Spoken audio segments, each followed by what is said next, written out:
Muchas gracias. Era Yoko Monroy Pardo, director, presidente de Portal de Opinión. Bien, a continuación les queremos contar a ustedes, los presentes en este auditorio y también quienes nos siguen en las redes sociales, la metodología de este foro que será diferenciada respecto al resto de escenarios similares. Y es que buscando que cada uno de nuestros panelistas tengan suficiente espacio para exponer sus tesis, sus postulados, vamos a dar un tiempo de 8 minutos a cada uno de ellos para que sobre el tema que se les propone en el panel puedan hacer una exposición acerca de esas ideas que quieren destacar. Luego de que cada uno de ellos haya tenido ante ustedes este mensaje y este espacio de tiempo, cada uno de nuestros moderadores empezará con ellos un diálogo, una conversación que nos permitirá profundizar y entender un poco más justamente ese mensaje que quieren compartir nuestros panelistas para que al final entonces todos nos quedemos sobre su idea perfectamente clara en materia de seguridad. Y bien, para iniciar con nuestro primer panel y entrar en materia, quiero dar bienvenida a Edwin Gutiérrez, periodista de amplia trayectoria, presentador de entrevistas de opinión en Portal de Opinión y moderador de este primer panel que se denomina Seguridad Ciudadana. Edwin, bienvenido. Con él doy bienvenida también y paso a nuestros panelistas. Inicialmente, el doctor Didier Tavera, director de la Federación Nacional de Departamentos.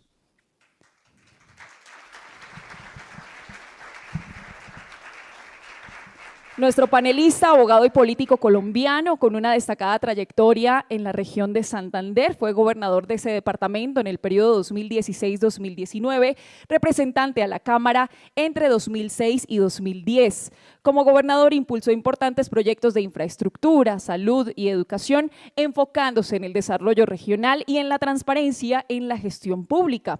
Tavera sigue siendo una figura influyente en la política colombiana, comprometido con el progreso de su región natal. Actualmente es el director de la Federación Nacional de Municipios. A continuación, doy bienvenida al doctor Javier Sarmiento, procurador delegado para Derechos Humanos.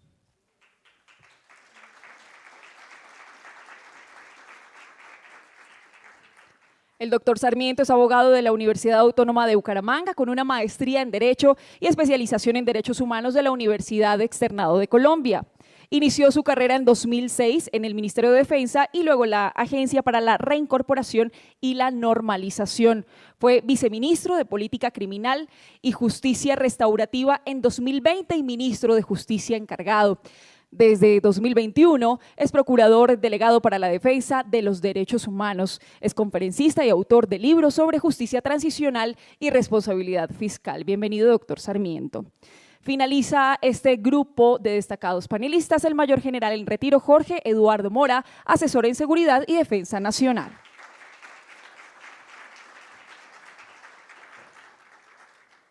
Es profesional en ciencias militares de la Escuela Militar de Cadetes y magíster en seguridad y defensa nacional, con más de 36 años de servicio en el Ejército de Colombia. Ha ocupado cargos clave como comandante de la Brigada Especial contra el Narcotráfico y director del Departamento Conjunto de Inteligencia y Contrainteligencia. Ha estudiado en prestigiosas instituciones internacionales y actualmente es asesor en seguridad pública y conflictividad territorial en INSILAB. Es reconocido por su experiencia en resolución de conflictos, liderazgo y estrategias contra amenazas transnacionales. Bien, doy paso entonces a continuación a Edwin Gutiérrez, moderador de este primer panel, Seguridad Ciudadana. Gracias, Victoria. Un saludo a todas y a todos de verdad por acompañarnos en esta mañana, como lo decía nuestro presidente y director Giovanni Yoko, como le decimos los amigos que lo queremos, por sacar un tiempo de su agenda en un día tan agitado como hoy, que se cierra el Congreso, comienza la Copa América y aquí estamos poniendo ese granito de arena para la discusión y el debate sobre temas de país. Veo muchas caras conocidas, al doctor Hernán Andrade, un saludo, a Fernando Lozano, por ahí lo vi, a Pedro Libreros, a Mauricio Toro, bueno, tanta gente que nos ha acompañado acá, de verdad que les agradecemos de corazón por estar hoy aquí y sacar 2-3 horitas de su valioso tiempo para acompañarnos y discutir un tema tan importante como el tema de la seguridad, retos y realidades, retos que hay que hacer, realidades que está pasando y qué mejor que contar con las opiniones, los datos y la experiencia de nuestros invitados. Ya los presentó Victoria, el doctor Didier Tavera. ¿Por qué? ¿Por qué el doctor Didier Tavera? Porque él articula a todos los gobernadores del país y el conflicto que se está recrudeciendo lamentablemente está en las regiones, departamentos como el Cauca, Valle del Cauca principalmente, y pues eso es muy doloroso. ¿Qué están solicitando los gobernadores? ¿Qué le están pidiendo a las autoridades de seguridad del Estado? Eso lo escucharemos enseguida. El doctor Sarmiento de la Procuraduría, el tema de los derechos humanos, el mayor general Mora también con su experiencia en la estrategia militar. ¿Qué se necesita para enfrentar estos nuevos desafíos?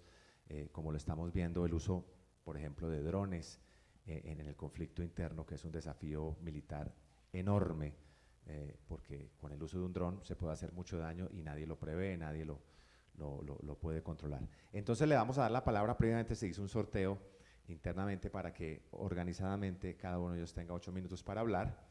Y la idea, como lo dijo nuestro presidente y director Giovanni, es escuchar.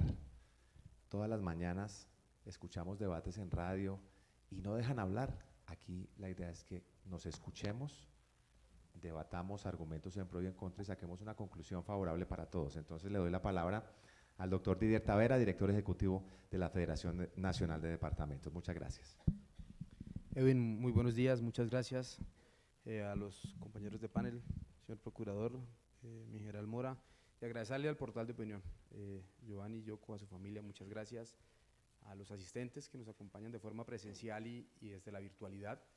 Creo que este es un tema importante y qué bueno compartir con el doctor Javier Sarmiento, que ha venido denunciando temas muy importantes en la violación de derechos humanos, pero el tema migratorio. Yo creo que más allá de hablar solamente de la seguridad ciudadana, ustedes recordarán una cumbre y una manifestación que hicieron desde la Federación Nacional de Departamentos en noviembre del año 22.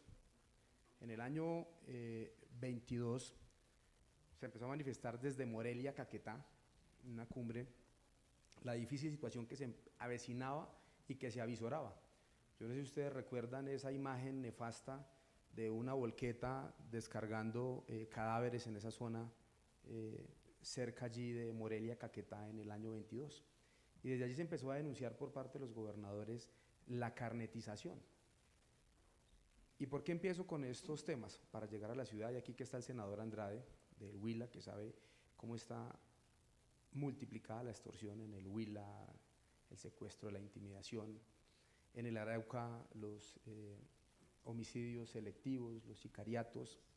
Entonces empezamos a ver un crecimiento en el territorio donde ya había control, empiezan a darse los territorios donde empieza a haber disputa y en los que hay coexistencia. Y esto obedece desde el proceso con las FARC, porque si ustedes vieron que se desmovilizaron la gran mayoría de los grupos, pues los que no se desmovilizaron fueron las milicias urbanas ni las milicias bolivarianas. Hay un crecimiento y hay un proceso allí, y algo más grave en ese proceso de paz, y es que no se les quitó su economía ilícita. Y mientras haya una fuente de financiación ilícita, siempre habrá conflicto. Y ustedes vieron cómo empezó a desplazarse el tema del mismo narcotráfico, que ha perdido hasta mercado internacional, y empezó a tener un mayor auge la minería ilegal. Y entonces ya el narcotráfico les sirve para otras financiaciones, pero realmente lo que los hace y lo que los enriquece es la minería ilegal, además haciendo con ese genocidio y con todo el tema ambiental y la deforestación y todo el mal que se causa a través de ello. Dicho este contexto, pues ustedes empiezan a ver que ya este crimen no es solamente nacional, sino transnacional, y ven la problemática que se tiene de migración, ven todo lo que tiene que ver con el tren de Aragua, el control de la frontera con el Ecuador en Ipiales, quién la controla, la trata de personas. Ustedes han visto recientemente los anuncios del gobierno americano en lo que tiene que ver con el tapón del Darién, en la serranía, como este tráfico de migrantes. Y usted empieza a ver toda una conestación y dice, ¿y este cóctel perfecto a dónde nos lleva? A lo que estamos viviendo hoy. Entonces, que ya la confrontación antiguamente decía, no, es que eso ocurre en las regiones. Entonces el Cauca, que el Cauca siempre ha padecido desde la movilización del M-19, luego con la FARC y ahora todo el control que se tiene con los grupos armados ilegales. Le preguntaba a mi general Mora, que nos lo contaba ahora, le dije, general, ¿y cómo está Norte? ¿Tiene arreglo? Y me dijo, hay 32 estructuras delincuenciales. Yo casi me caigo porque pues uno ya es suficiente con ese proceso que tiene, pero cuando uno va al crecimiento del Clan del Golfo, que ya está cerca en 400 municipios, cuando uno ya ve el control del ELN y de las FARC, las disidencias, y acaba uno de leerse que acaba de pasar el 6º Congreso del ELN, donde se ratifica Antonio García como comandante de su estructura, y hacía, pues desde el año 2015 fue el último congreso del Congreso Quinto, y empiezan a leer todo lo que quieren y dicen, y entonces el grupo escucha la entrevista de HH en el del ELN del Sur y dice, es que aquí vamos a tener una participación distinta, nosotros no vamos a dejar las armas, vamos a hacer una transición política para el sur, para Nariño, y el Comando Central dice, no, hay otra política, tenemos que centrar, y entonces uno empieza a decir es, ¿a cuántos procesos y a cuántas negociaciones nos van a someter? Entonces, ¿esto es de acabar o no va a acabar? ¿O siempre va a surgir el nuevo? Entonces, el Iván Mordisco, el que sigue en esta sucesión de hechos y de control territorial. La manifestación de los gobernadores, obviamente, esta no es una responsabilidad solamente de la fuerza pública, es una responsabilidad de presencia del Estado, de territorialidad, de ver cómo se cierran las brechas de inequidad, de cómo se puede llegar. La liberación va desde no solamente las vías con la conectividad, sino la conectividad, tener acceso a la información, bien lo decía Yoko, esa globalización que hoy tiene, pues tiene unos procesos en los cuales también necesitamos estar bien informados y no contaminados, una frase que utilizaba aquí,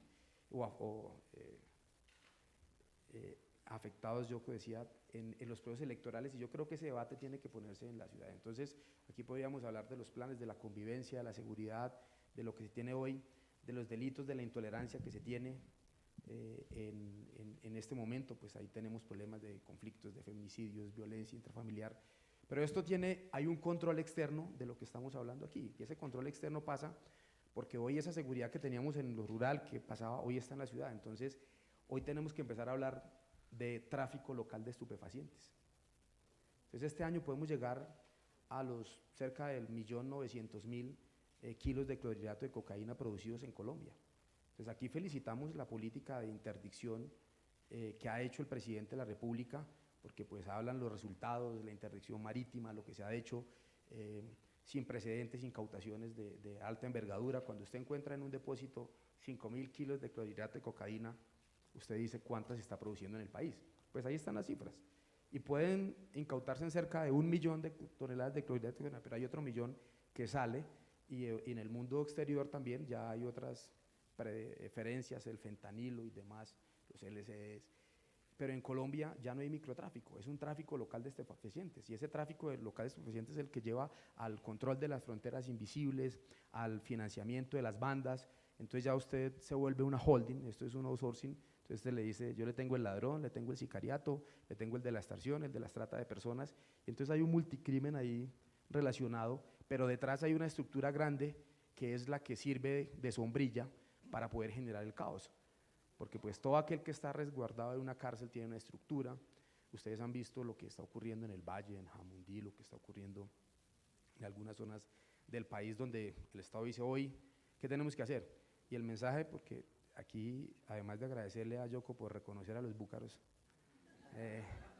el mensaje es que sí tenemos que rodear a la fuerza pública, hay que rodear a nuestras fuerzas militares y de policía, hay que subir la moral de nuestro ejército, de nuestra policía. Esta es una transición fuerte, pero tenemos que trabajar allí, y lo más grave es que con el decrecimiento de la economía, pues esto va a generar mayor inequidad, mayor desestabilidad social, y aquí todos tenemos que hacer causa común en cómo reactivamos el aparato productivo del país, y yo los invito a que crean y piensen más en las regiones, que es donde debemos volver a reactivarnos y a volver a hacer creer y hacer crecer a Colombia. Muchas gracias a Didier Tavera por su primera intervención, el tema del conflicto y la inseguridad en las regiones que se nos está trasladando evidentemente a las ciudades, acompañamiento de la fuerza pública, creo que es el mensaje central, constructivo además en esta intervención de Didier Tavera. En nombre de los departamentos, de los 32 departamentos del país, vamos a escuchar ahora al doctor Javier Sarmiento, Procurador Delegado para los Derechos Humanos. Doctor Sarmiento, adelante y muchas gracias. Bueno, nuevamente para todos, muy buenos días, mis compañeros de panel, a Edwin, y agradecer, Yoko, esta invitación, la señora Procuradora General de la Nación, está comprometida con su participación, quiero decirlo también. Sin embargo, una visita internacional de un organismo generó que no pudiera, pero me ha pedido que venga a transmitirles de manera muy rápida la visión de la Procuraduría General de la Nación frente a la situación de seguridad y orden público en el país. Como bien lo decía mi paisano Didier Tavera, lo hemos venido advirtiendo y creo que eso está sobrediagnosticado, pero rápidamente voy a hacer un paso, tal vez por las situaciones más coyunturales. Según cifras incluso de las Naciones Unidas, por ejemplo, de la agencia OCHA, ha aumentado el 38% del desplazamiento en Colombia en el primer trimestre de este año versus el anterior. Vemos un aumento del 54% en términos de combates entre la fuerza pública y los grupos armados ilegales, y de esta manera vemos el aumento a 41% de la extorsión carcelaria, otro de los factores generadores de inseguridad. Vemos aumento de secuestro, de extorsión, se reviven prácticas de hace 20 años, como bien lo decía también el director, de la carnetización, del confinamiento. No solo hay desplazamiento, sino confinamiento. No permiten que los campesinos, los ciudadanos salgan de determinado corregimiento, inspección, vereda, limitándole el acceso a la alimentación, al acceso a salud. Entonces, todo el panorama, sin duda alguna, y eso todos lo sabemos y es público, pues ha ido decreciendo. Homicidios de 4 concejales ya, incluido el vicepresidente de la corporación, en Tuluá. La utilización, lo mencionaba Edwin también en la introducción, de los drones. No estábamos evidentemente preparados, ya van 19 acciones terroristas con esta tecnología, de la cual evidentemente no estábamos preparados, afectando sin duda alguna a las personas y los bienes civiles, escuelas, empresas, vías. Antes de ayer colocaron a una cuadra, por ejemplo, de la Procuraduría en Santander de Quilichao. Y este fenómeno que está más recrudecido, y seguramente el general ahora nos lo irá a ampliar, en el Valle del Cauca, en el Cauca y el Nariño, pues se está replicando en todo el país, con una multiplicidad de actores derivados, entre otros, de los procesos de paz. Y aquí aprovecho para mencionar, eso de alguna manera, o tristemente, es normal. Siempre que sean procesos de paz y en el marco de la justicia transicional, siempre resurgen unas disidencias y unos grupos. Ejemplos en los países africanos, por ejemplo, hay muchos, pero es allí donde se debe llegar por parte del Estado, acopar estos espacios, no solo con la fuerza pública, que eso es lo que siempre se exige, más presencia en número de hombres y fortalecimiento en materia de presencia militar y policial, pero debe llegar el Estado en su conjunto para poder satisfacer esas necesidades históricamente que no han llegado, por ejemplo, a esas poblaciones. Dicho esto, también vemos que tal vez las acciones que hoy se realizan se tornan insuficientes. Por ejemplo, el gobierno nos generó mucha expectativa con el plan de emergencia de los primeros 100 días. Hoy vemos que tristemente no funcionó.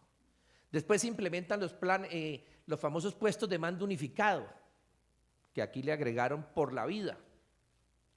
Tampoco funcionó la estrategia. Vemos frecuentemente, y todos lo observamos en los medios de comunicación, hicimos consejos de seguridad, y realmente no vemos medidas efectivas en materia de protección a la población civil en los territorios. Entonces, ahí vienen las grandes preguntas. ¿Cómo vamos a innovar? ¿Cómo vamos a contribuir? Decía Yoko, no solo planteemos lo malo, sino qué propuestas se pueden incluir para la solución.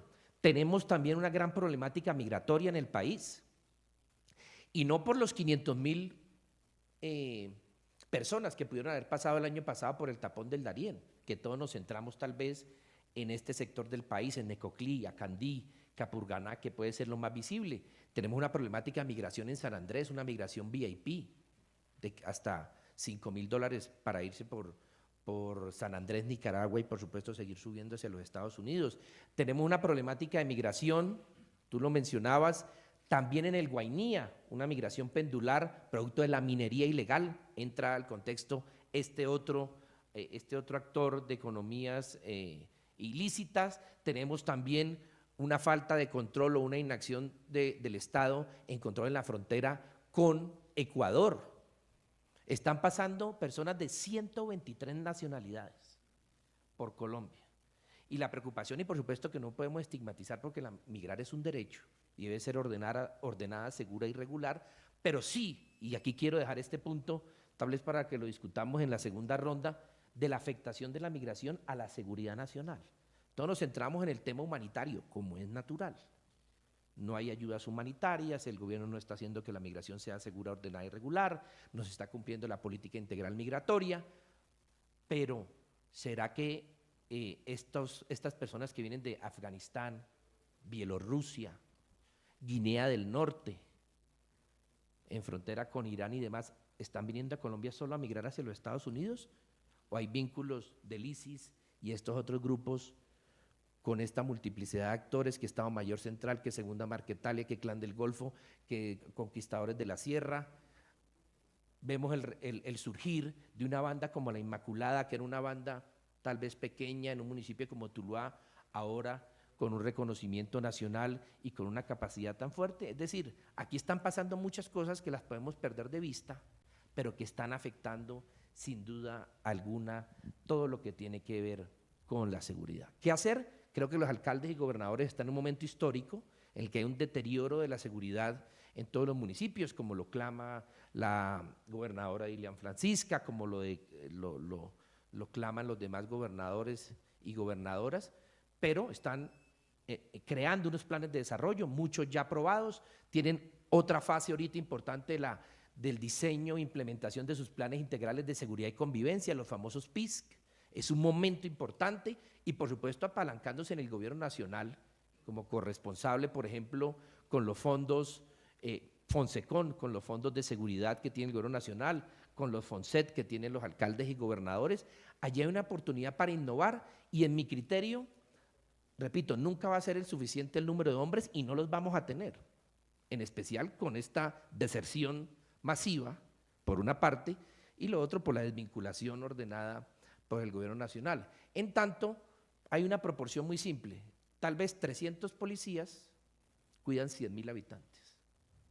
Entonces, jamás se va a poder satisfacer eso, y en mi criterio, y a esto le hemos estado apuntando, debe ser un fortalecimiento tecnológico como las grandes ciudades, por ejemplo, de Estados Unidos, que combaten la criminalidad y demás con unos grandes componentes tecnológicos. Muchas gracias. Bueno, muchas gracias al Procurador Delegado en Derechos Humanos, doctor Javier Sarmiento, por su intervención. Les cuento que ya esta transmisión está llegando a 1.500 personas que se han conectado a través de nuestras diferentes redes, en Twitter, X, en YouTube principalmente, así que nos están escuchando en todo el país. Vamos a darle la palabra al Mayor General Jorge Eduardo Mora, asesor en Defensa y Seguridad Nacional, para que nos presente sus opiniones, su experiencia y sobre todo esos retos que nos esperan en las regiones y en el país de cara a esta situación de orden público en todo el país. Adelante, señor general. Edwin, muchas gracias a los compañeros de panel, a Giovanni, muchas gracias por la invitación a las directivas del club y en especial a las personas que vinieron y acudieron a este foro importantísimo y que celebro de que estos escenarios estén realizándose y que sigan siendo escenarios donde podamos debatir entre todo lo que está sucediendo en el país en materia de seguridad y defensa. Sobre todo, me gustó mucho el nombre, ¿no? Retos y realidades de la seguridad. Es fundamental porque tenemos que hablar con claridad y tenemos que hablar con sinceridad de lo que está pasando en materia de seguridad y defensa en Colombia. Primero que todo hay que entender, para pasar a hablar de realidades y de retos que tiene la institucionalidad respecto a la seguridad y la defensa.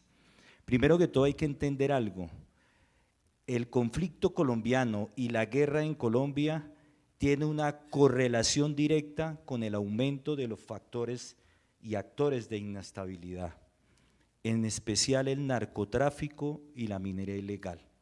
Pero también hay que entender de que esa correlación está estrechamente ligada a la estrategia o a la política de seguridad y defensa coherente que haya diseñado desafortunadamente el gobierno de turno, porque es que el problema de seguridad en Colombia radica en que no tenemos ni existe un consenso de una ley de seguridad y defensa.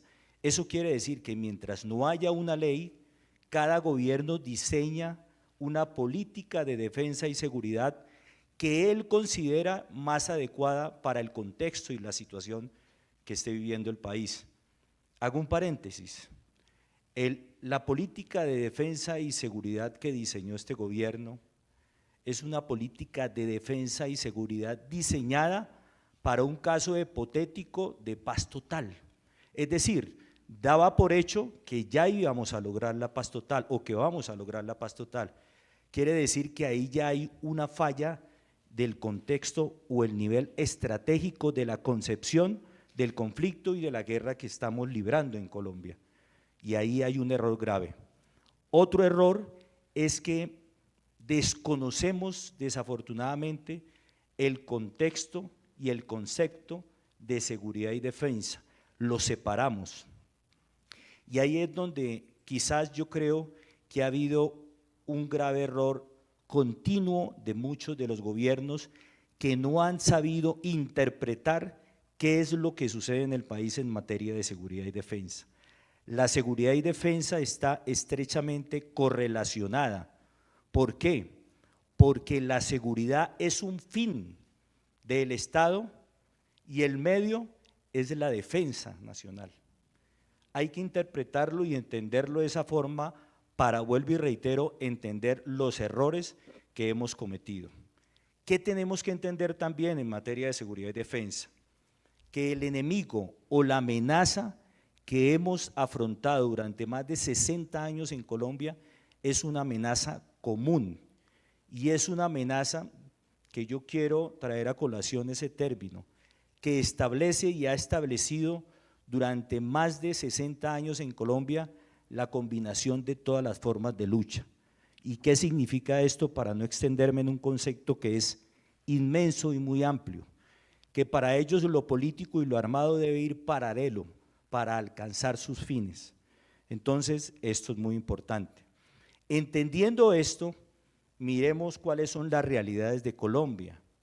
La realidad es que la apuesta de este gobierno de paz total es una utopía. Es verdad, hay que entenderlo y hay que mirarlo de esa forma. Y creo que todos los que estamos acá nos hemos dado cuenta de cómo van esos procesos. Primero, pretender hablar con cada uno de los actores armados, de los grupos armados organizados, que llevan muchos años delinquiendo, destruyendo el país y que tienen muy claro qué es lo que quieren y han venido mutando a través del tiempo, es muy difícil. Voy a citar un solo ejemplo del proceso de paz que yo veo más enredado y que quizás tiene mayor complejidad, que es con el ELN. El ELN es un grupo armado organizado, un grupo terrorista supremamente dogmático. El ELN nació de una ideología marxista-leninista, pero acuñando ahí también la teología de la liberación religiosa de los jesuitas. Entonces, esa combinación donde entra ahí la lucha de clases sumado al marxismo-leninismo hace que el ELN sea supremamente dogmático y que sus cabecillas sean paquidérmicos y tercos. El COSE, los que integran el COSE, son unos cabecillas que tienen con claridad qué es lo que quieren y entrar a cambiarles o que cedan en algo es supremamente complejo. Algo adicional, el ELN funciona como una federación, quiere decir que sus frentes de guerra tienen autonomía en la parte militar y económica, y eso hace que, como lo estamos viendo, muchos de esos frentes de guerra no estén de acuerdo con lo que el COSE está queriendo construir con el gobierno. Entonces, partiendo de ahí, del concepto de cómo es el ELN, cómo está concebido y cómo ha actuado en estos más de 60 años de conflicto, pues obviamente uno no ve una proyección de que ese proceso con el ELN vaya a tener un feliz término. Con las disidencias, ya las disidencias, la segunda Marquetalia de Márquez, pues ya también va a entrar al proceso, pero las disidencias de Iván Mordisco también están divididas a raíz de la suspensión del cese al fuego bilateral en los 3 departamentos, Cauca, Valle y Cauca y Nariño. Pues obviamente eso llevó a que volver a retomar el proceso con las disidencias. Ya está fraccionado y fracturado este proceso. Quiere decir que no se avisora un futuro de realidad en este proceso con las disidencias. Y las de Iván Márquez, la verdad, lo que hizo Iván Márquez fue empezar a recoger toda esa atomización que quedó del fallido proceso con las extintas FARC, y que lo que hizo fue recoger una serie de narquitos que habían en las regiones que estaban dominando el negocio del narcotráfico y se habían armado con antiguos miembros de la FARC, y empezó a recogerlos, muchos de ellos en el Putumayo, en Nariño, y obviamente el Clan del Golfo. El Clan del Golfo, para mí, es el grupo armado organizado que tiene mayor problemática el gobierno para tratar de empezar a hacer o llevar un proceso con ellos. Primero que todo, porque no hay un marco jurídico de sometimiento. Este marco jurídico tiene que tener un balance que permita que para ellos sea rentable llegar a sentarse con el gobierno.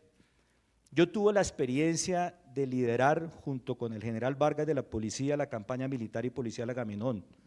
Nos sentamos con más de 100 expertos de la Fiscalía, de la Policía, de las fuerzas militares, de la Embajada de los Estados Unidos, y construimos la campaña militar y policial Agamenón, que empezó a debilitar durante más de 3 y 4 años al Clan del Golfo, hasta que llegó la captura de alias Otoniel.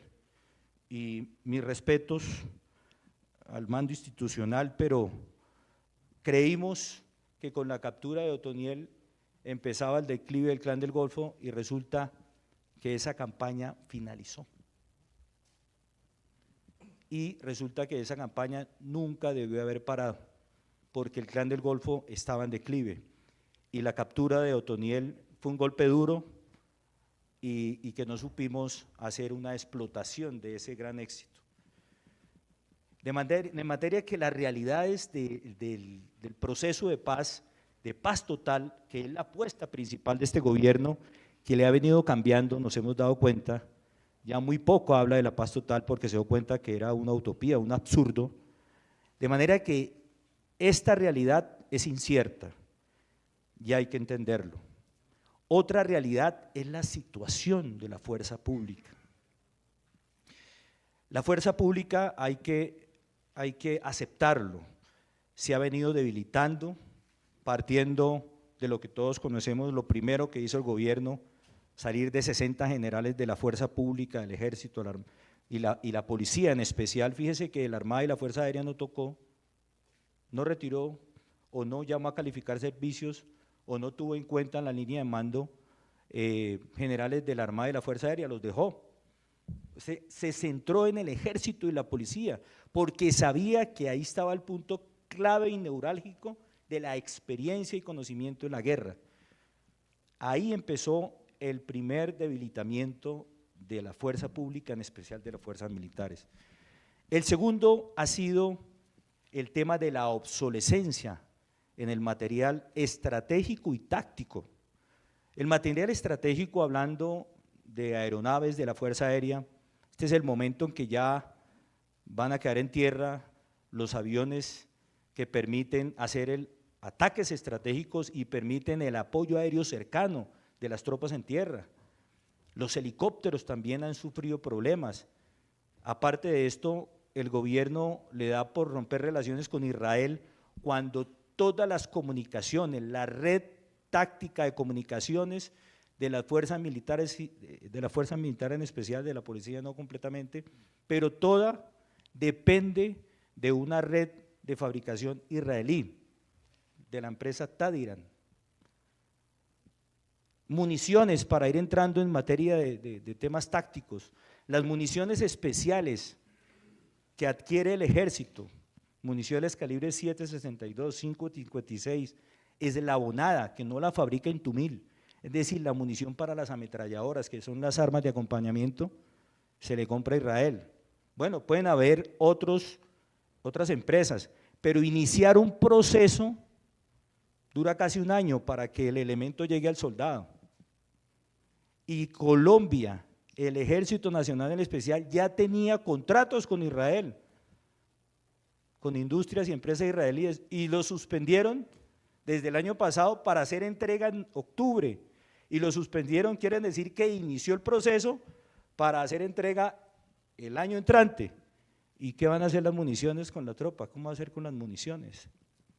Y así una serie de material que ya está en obsolescencia. Entonces, otra realidad. Y otra gran realidad, que no es menor, es que, y ya lo han antecedido en la explicación de mis compañeros de panel, es la situación del incremento de los factores y actores de inestabilidad, actores armados y no armados que de una u otra manera se convierten en bandas criminales que, aprovechando estos factores de inestabilidad, empiezan a dominar, a tener dominio de pequeñas áreas, y empiezan a sentirse que están empoderados en estas regiones, y si se descuidan estos grupos de delincuencia organizada o bandas criminales, pues en poco vamos a tener no 3 grupos armados organizados. Recordemos, hago un paréntesis, que en Colombia el conflicto armado está regido por el derecho internacional humanitario y por los derechos humanos.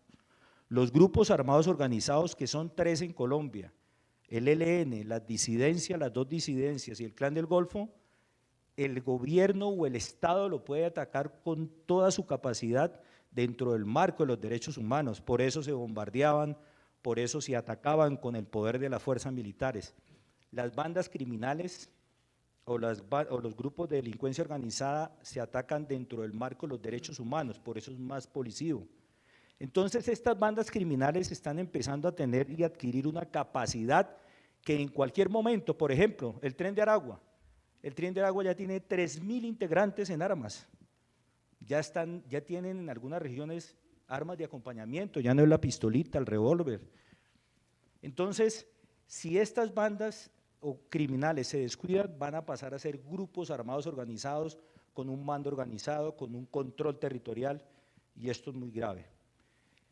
Para finalizar, que me estoy extendiendo, toda esta atomización que ha quedado después del proceso de paz con las extintas FARC, de una u otra manera es más difícil para que el Estado las combata con todo su poder, pero en el sentido de pensar mal, de que este gobierno llegue a tener un consenso con estos grupos armados organizados que le permitan sus pretensiones de empoderarse en el gobierno y querer pretender seguir gobernando con ayuda de estos grupos armados organizados quizás, pues esa atomización y esa falta de criterio, de unidad de criterio y de mando, por así decirlo, en los grupos armados organizados nos favorece porque no va a haber consenso y de una u otra manera va a ser mucho más difícil para recobrar el control territorial al próximo gobierno, ojalá que así sea, pero esta atomización de una u otra manera, pensando mal o pensando bien, nos va a servir para que si hay pretensiones de poder utilizar los grupos armados organizados en una ayuda a seguir atornillado en el poder, pues va a ser bastante difícil, y lo estamos viendo en cómo va este proceso de paz que ya lo expliqué. Muchas gracias. Muchas gracias al señor general Jorge Mora por su intervención. Ya completamos casi 30 minutos de este debate sobre un tema tan importante de la seguridad, retos y realidades, y les pregunto, se abrió precisamente en los últimos días ese debate nacional, ya el ministro de Defensa dijo que no iban a bombardear, que no no iban a utilizar esa estrategia militar por una razón que tiene que ver con derechos humanos, porque hay menores de edad reclutados forzosamente en los campamentos de estos grupos, y mi pregunta va enfocada en esa dirección. De todas maneras, hay que mirar si esa estrategia militar es necesario usarla, funcionó en el gobierno de Álvaro Uribe, de la seguridad democrática y se logró pues golpear contundentemente a la guerrilla de las FARC. Doctor Didier, doctor Sarmiento y señor general Mora, hay que necesariamente volver a examinar si es necesario regresar a estos bombardeos en las regiones donde están atacando más fuertemente estos grupos armados.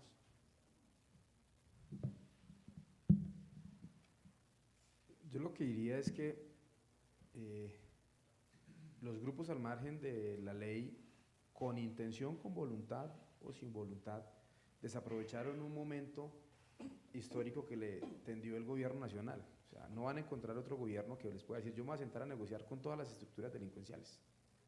Y ese nombre inicial de la paz total, uno podría decir, ojalá haya sido un acto de muy buena fe del gobierno en creer que estos grupos le iban a tomar digamos que esa iniciativa adecuadamente. Y en esta discusión, pues es que lo que uno tendría que tener primero son unos protocolos y unas, digamos que una estrategia de monitoreo y de control. Porque usted me dice, ¿quién es el responsable en la muerte de un menor en un campamento donde están delincuentes o grupos al margen de la ley? ¿El que bombardea o el que recluta? Nadie quiere que se muera una persona. Nadie tiene por qué morirse, nadie puede aplaudir la muerte de una persona. Pero también hay unos protocolos de guerra, y aquí el único que tiene por eso en Colombia se hablaba, yo creo que aquí mi general Mora lo explicará bien, volver a hablar del tema de la guerra irregular de guerrillas. Es que aquí no estamos en un enfrentamiento y una confrontación regular, esta es una guerra irregular.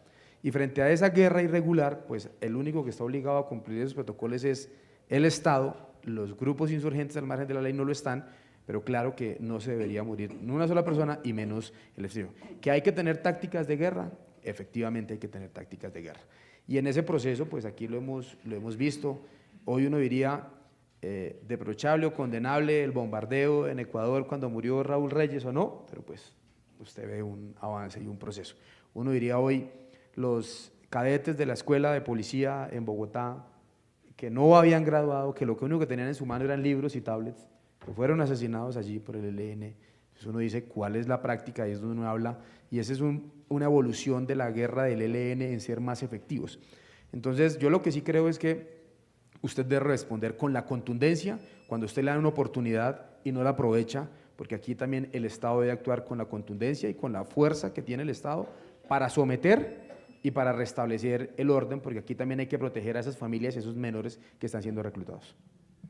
Así es, bueno, doctor Javier Sarmiento, el tema de regresar a los bombardeos y pues que compromete derechos humanos como la propia vida, ¿qué piensa sobre ese tema?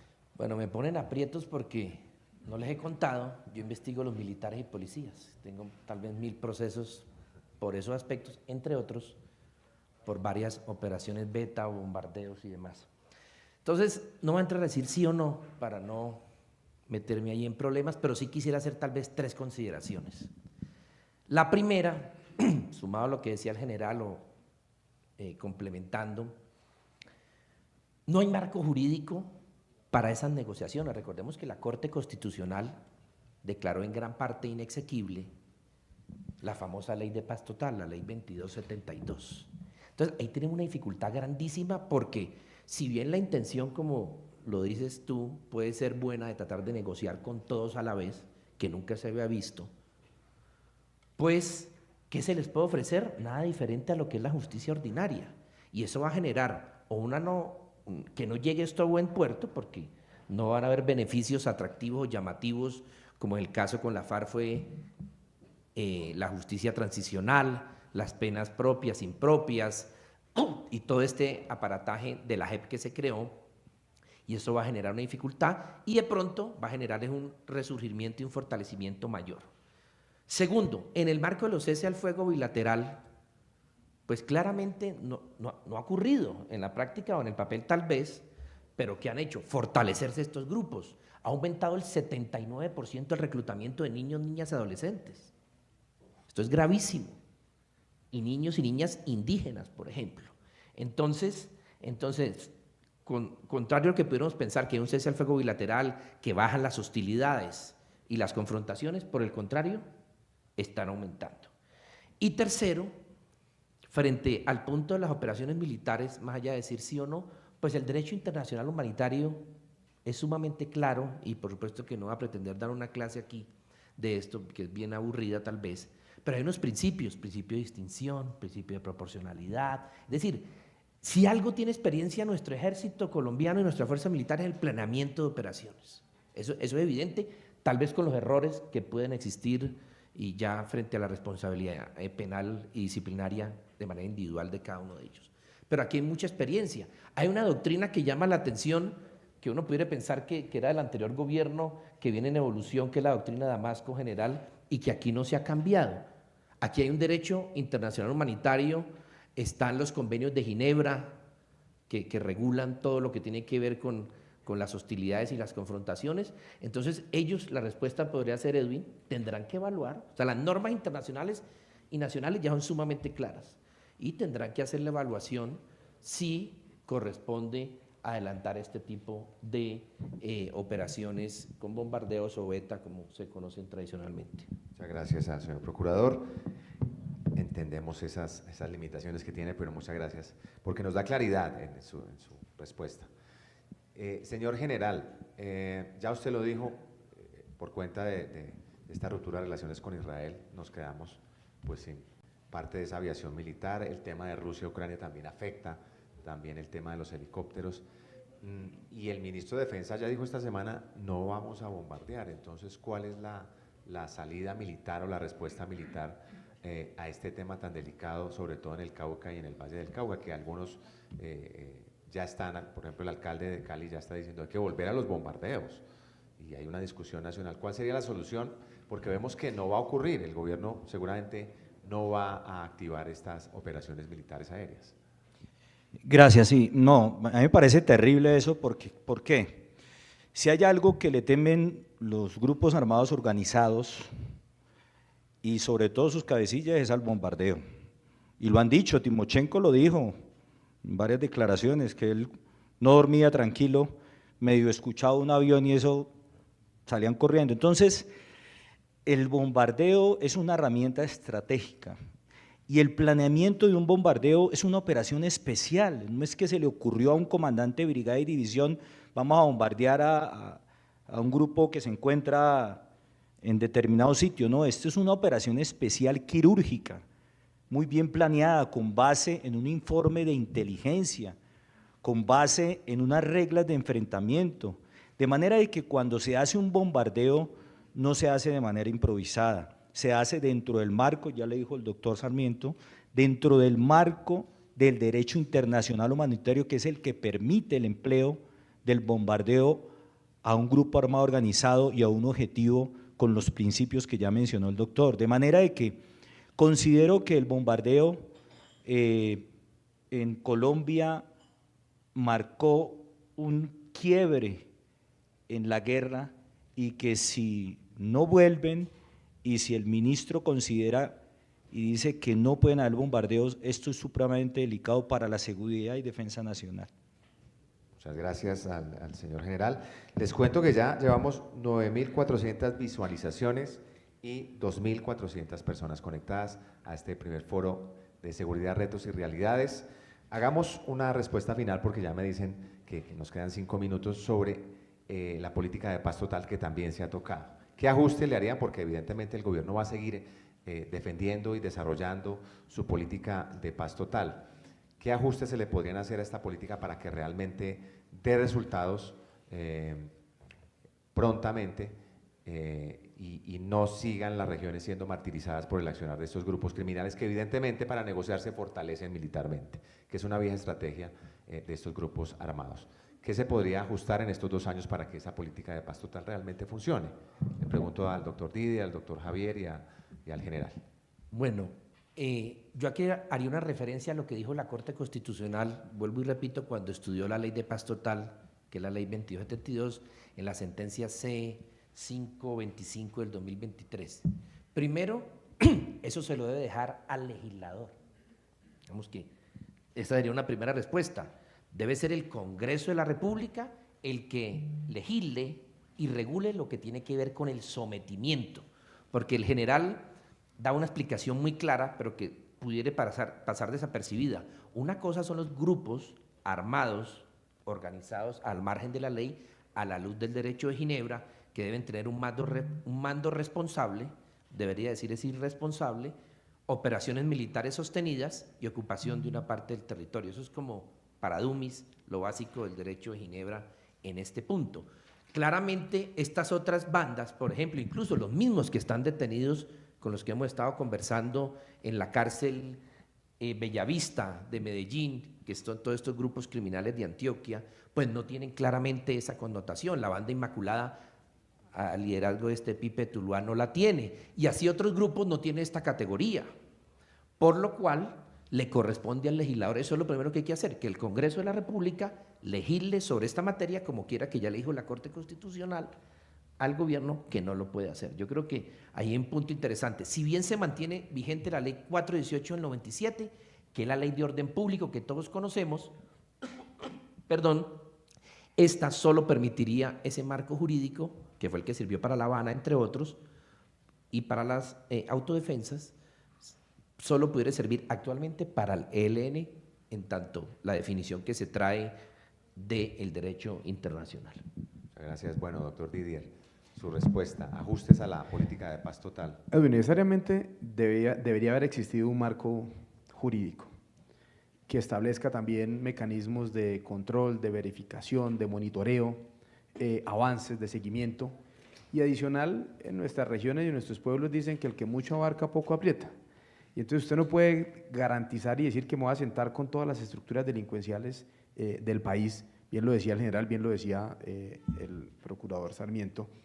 Si usted no tiene claro estos mecanismos, si usted no tiene claro precisamente quiénes son los que pueden acceder a este tipo de negociación y obtener beneficios, todas estas estructuras delincuenciales, ¿cuál es su motivación si no tienen ninguna prebenda o garantía que les pueda dar para que vengan este proceso de desmovilización? Ustedes vieron recientemente en unas interceptaciones que se hicieron y en unas incautaciones, cómo encontraron ya casi que una documentación, una redacción política del Golfo en cómo ver si se estructuran en poder político y además. Así es que nosotros no creemos que hoy surja más avances más allá de lo que podamos conocer hoy de anuncios y de buenas y meras intenciones que pueda llegar a feliz puerto este proceso de la paz total.